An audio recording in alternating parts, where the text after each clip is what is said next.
Hi, my name is Bobby McGee from Bobby McGee Endurance Sports and BobbyMcGee.com, and continuing with our range of motion activities.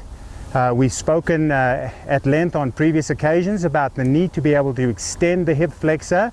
Today we're going to work on how to stretch this hip flexor so we get optimal motion from that. We know from research that passive stretching, which might be just trying to stretch the quad and just pull it back like that, actually switches off the muscle and doesn't really increase the range of motion. All right, and so it's a destabilizing exercise. We really want to stay with a more active concept, and an active concept means either using the muscle that we're trying to stretch to do the releasing, or using an antagonistic muscle and contracting that so that the main muscle that we want to get released releases. Now, the hip flexor is a pretty complex joint, and there's a number of muscles that are involved with that. In other words, hip flexion, which is picking up our thigh like that. And in running, what we want is that to be a reaction from the extension. So we want to be able to extend as much as possible. That loads elastically as if this were a piece of carbon fiber and allows our leg to shoot back if we get good extension.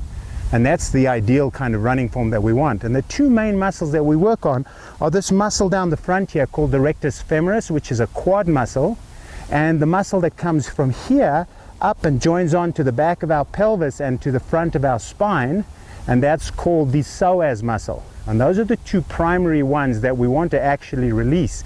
And to release those two that they work in conjunction requires a two-joint stretch. In other words, we have to be able to stretch the rectus femoris, which is a quad muscle, in other words, when we bend our knee, and we want to be able to actively release the psoas, which is a hip flexor muscle.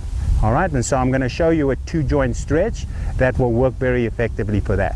So firstly, you want a nice little mat that cushions it. We're on a really nice surface here, but often you might be on a track, or you might be on a road or on a wooden floor or something like that, and it's very uncomfortable on the knee. So I'm going to add the mat to the cushioning because I need to protect my knee and my patella from that, from the hard surface. So I'm going to get down like this. I'm going to get my foot up at the back like that, put that foot down there. All right, nice and stable and cushioned under my knee. I'm going to get up into that position here. I'm going to try and keep my pelvis nice and square. But I'm again looking ahead. I'm going to get my chest down just a little bit. And what I'm going to be doing here to get these extended actively is I'm going to do what I call the $1 million move. I'm going to contract this glute muscle. So I'm going to pinch my glute muscle forward, and I'm going to feel a very strong sensation both in my rectus femoris, this upper quad muscle, as well as in my psoas. If I want to increase that, then what I want to do is put my hands up here, straighten them up as high as I can, pinch my glutes, and turn away at the same time. When I turn away from this extended leg, what I feel is an increase in the psoas release. How I want to do this is I want to kind of pinch my glutes for about 7 seconds and then slowly release, and do that about 3 times. And that would be an ideal way to loosen up the rectus femoris and the psoas in an active fashion so that I'm a more effective runner. Thanks very much.